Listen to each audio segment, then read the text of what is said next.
दरअसल ये एक आप कह लीजिए कि कम्युनिकेशन का, इंटरेक्शन का और सोशलाइजेशन का इशू है। बच्चे के साथ 3 अलामात अगर आप उसमें देखते हैं कि ये 3 अलामात स्पेसिफिकली उसके अंदर पाई जा रही हैं, तो इसका मतलब है कि वो बच्चा ऑटिज़म का शिकार है। उसके साथ बाकी मामलात जो हैं वो आप बाद में देखिए, पहले आप उसकी ये वाली सिचुएशन देखें। सबसे पहले तसव्वुर तो ये किया जाता है कि ये शायद कोई बहुत ही रूहानी किस्म की कोई बीमारी है। आमतौर पे वालिदैन ये समझते हैं कि ये कोई बीमारी नहीं है, ये कोई साया है, कुछ ऐसी चीज़ है।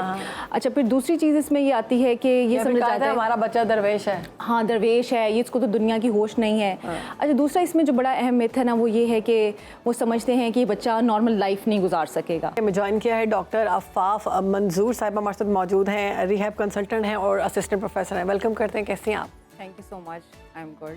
आप ठीक हैं? ये ऑटिज़म होता क्या है, ये बताएं पहले। शाहरबानो, ऑटिज़म जो है, जैसे अभी अजीम ने बताया कि it's a neuro developmental disorder, यानी बच्चे की जो डेवलपमेंट की टाइम पीरियड होता है जिसमें कि वो आप समझ लें कि उनकी पैदाइश से लेके 3 से 4 साल तक की उम्र, जिसमें उनका जहन जो है या दिमाग जिसको आप कहते हैं वो डेवलपमेंट हो रही होती है, उस दौरान में उनके साथ कोई भी डिसऑर्डर जो लाक हो जाता है उसको हम ऑटिज़म स्पेक्ट्रम डिसऑर्डर कहते हैं। अच्छा, इसकी जो वजूहात हैं उसमें ज़्यादातर ये जेनेटिकली ट्रांसफ़र होता है, इनहेरिटेड होता है, और समटाइम्स कोई भी इन्वायरमेंटल कंडीशंस पैदाइश के फ़ौरन बाद या फिर प्रेगनेंसी के दौरान भी माँ को कोई ऐसा मसला हो जाए तो उसकी वजह से भी ये डिसऑर्डर जो है बच्चों के अंदर आ सकता है। और डॉक्टर साहब ये भी कहते हैं कि जो बच्चे गैजेट्स बहुत ज़्यादा यूज़ करते हैं वो भी with the passage of time ये अच्छा, इसकी सर्टन कुछ वजूहात हैं, मैं उस पर गैजेट्स पे भी बात करती हूँ, लेकिन इससे पहले हम थोड़ा सा ये कुछ इसकी इब्तदाई अलामात देख लें कि हमें ये कैसे अंदाज़ा होगा कि ये बच्चा जो है वो उसके साथ क्या मसला है, क्योंकि अक्सर तो वालिदैन इस बात में तशख़ीस ही नहीं कर पाते। और जो वालिदैन हमारे पास सबसे पहले जिस कंप्लेन के साथ आते हैं वो कहते हैं कि बच्चा बात नहीं कर रहा या स्पीच का इशू है इसके साथ। लेकिन दरअसल ये एक आप कह लीजिए कि कम्युनिकेशन का, इंटरेक्शन का और सोशलाइजेशन का इशू है। बच्चे के साथ 3 अलामात अगर आप उसमें देखते हैं कि ये 3 अलामात स्पेसिफिकली उसके अंदर पाई जा रही हैं, तो इसका मतलब है कि वो बच्चा ऑटिज़म का शिकार है। उसके साथ बाकी मामलात जो हैं वो आप बाद में देखिए, पहले आप उसकी ये वाली सिचुएशन देखें। तो सबसे पहली चीज़ ये है कि वो डेफिसिट कर रहा होता है, लैग कर रहा होता है कम्युनिकेशन में, इंटरेक्शन में।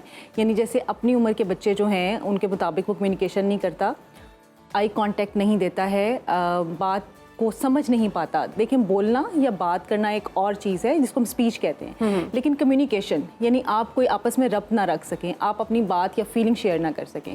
छोटे बच्चे जब आमतौर पर बात करते हैं तो वो क्या करते हैं, वो सिर्फ 2 चीज़ों के लिए बात करते हैं। या तो उनकी कोई ज़रूरत होती है जिसको वो बताना चाहते हैं, या फिर उनकी कोई फीलिंग होती है जिसको शेयर करना चाहते हैं। तो ये बच्चे अपनी फीलिंग्स शेयर नहीं कर पाते, अपनी ज़रूरत को बता नहीं पाते। यानी अगर आप थोड़ा सा इसका डिफरेंस क्रिएट करना चाहें बाकी बच्चों से जिनके साथ कोई स्पीच का प्रॉब्लम हो सकता है, वो ये है कि वो बच्चा इशारे से अपनी बात आपको समझा देगा। यानी बोल नहीं पाता, लेकिन वो इशारे के साथ आपको अपनी ज़रूरत बता देता है कि मुझे ये चीज़ चाहिए। ये बच्चे इशारे के साथ भी अपनी ज़रूरत नहीं बता पाते, यानी एक्सप्रेस ही नहीं कर पाते कि इनकी क्या फीलिंग है। और ज़्यादातर ये भी एक सिम्टम देखें में चीखते हैं जी, वो उनका फिर एक रिस्पॉन्स होता है ना, क्योंकि जब आप कोई भी इंसान जब अपनी फीलिंग शेयर नहीं कर पाता है तो वो उसको नहीं पता कि उसने कैसे बिहेव करना है।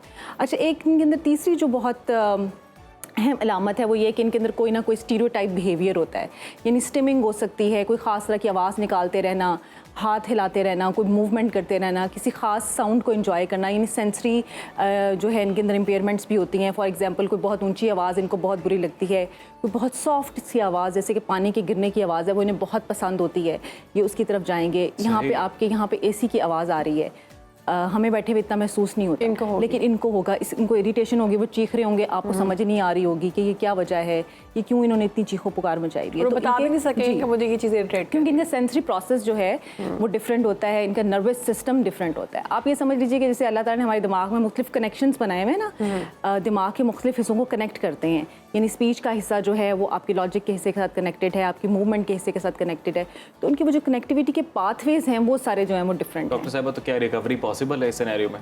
जी, अच्छा, इसमें हम इसके लिए थेरेपी की ज़रूरत होती है या फिर आपको बाकायदा मेडिकल एक्सपर्ट चाहिए होता है? देखिए, ये एक जो ऑटिज़म की जो ट्रीटमेंट है, हम बेसिकली इसकी ट्रीटमेंट की बात करते हैं या मैनेजमेंट की बात करते हैं। रिकवरी आमतौर पे जब हम रिकवरी का लफ्ज़ इस्तेमाल करते हैं तो उसको वालिदैन ये समझते हैं कि मुकम्मल तौर पे इसका इलाज हो जाए या नॉर्मलाइज हो जाए।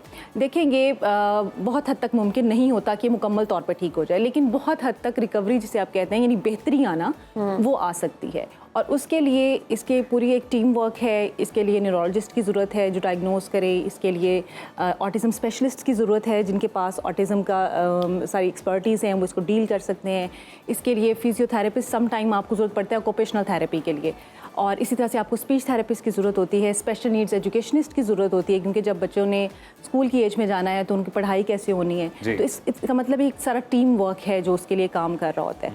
लेकिन वालिदैन को अगर इसकी अर्ली एज में डायग्नोसिस हो जाता है, उन्हें पता चल जाता है, तो वो फौरी तौर पे इसको चाहिए कि इसके इलाज की तरफ जो है या इसके ट्रीटमेंट की तरफ जो है वो आ जाएं। अच्छा, इसमें सबसे बड़ा मसला ये होता है कि आमतौर पे वालिदैन 3 से 5 साल की उम्र तक तो तशख़ीस ही नहीं कर पाते। सही।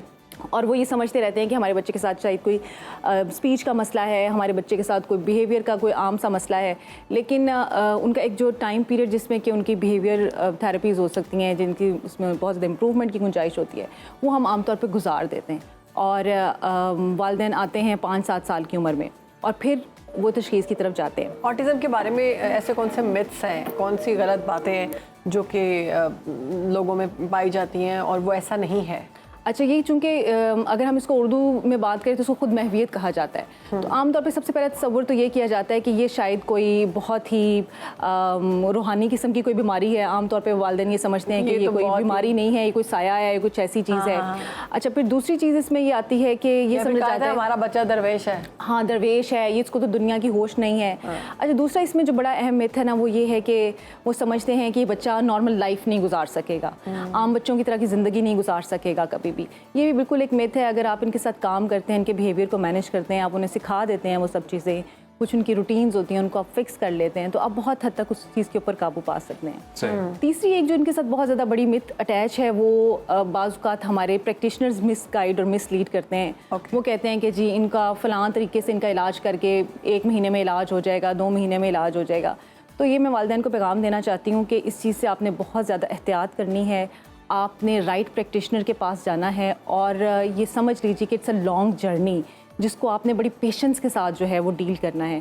It might take your few years, लेकिन अगर आप राइट वे पे और मुनासिब थेरेपीज़ के साथ जाते हैं तो आप बहुत सारे मसाइल हल कर सकते हैं। एक और चीज़ मैं यहाँ शारबानो शेयर करना चाहती हूँ कि parents are the best therapist. आप गाइडलाइन लीजिए, आप जाइए एक्सपर्ट्स के पास, लेकिन आप घर में वो सारी रेमेडीज़ करने की कोशिश कीजिए, क्योंकि यहाँ पे हमारे यहाँ इसको एक गोल्ड माइन की तरह लिया जाता है ऑटिज़म को। इस पे मतलब आप हज़ारों रुपया वालिदैन खर्च कर देते हैं जिनके पास पैसे होते हैं, और बहुत सारे पेरेंट्स तो इसकी तशख़ीस ही नहीं कर पाते। आपकी बात बुरी लगेगी बड़ी लोगों को। हाँ जी, लेकिन ज़ाहिर है ये हकीकत है, हमें इसको एडमिट करना चाहिए। प्रैक्टिशनर्स जो एक्सप्लॉइट करते हैं। बिल्कुल बिल्कुल, उसकी वजह ये है ना कि वालिदैन को अंदाज़ा नहीं हो पाता। तो वालिदैन को ये समझना चाहिए कि देखें कोई 1 महीने का इलाज हो, 2 महीने का इलाज हो, तो आप किसी के पास चले जाएं। It's a long process. तो वाई नॉट कि आप खुद इस चीज़ को सीखें, आप खुद रिसर्चर बने, आप खुद इस चीज़ की तरफ आएँ कि कौन सी ऐसी चीज़ें हो सकती हैं, क्योंकि हर बच्चा दूसरे बच्चे से मुख्तलिफ है। जब हम स्पेक्ट्रम कहते हैं, ऑटिज़म स्पेक्ट्रम डिसऑर्डर, इसका मतलब इट्स अ रेंज।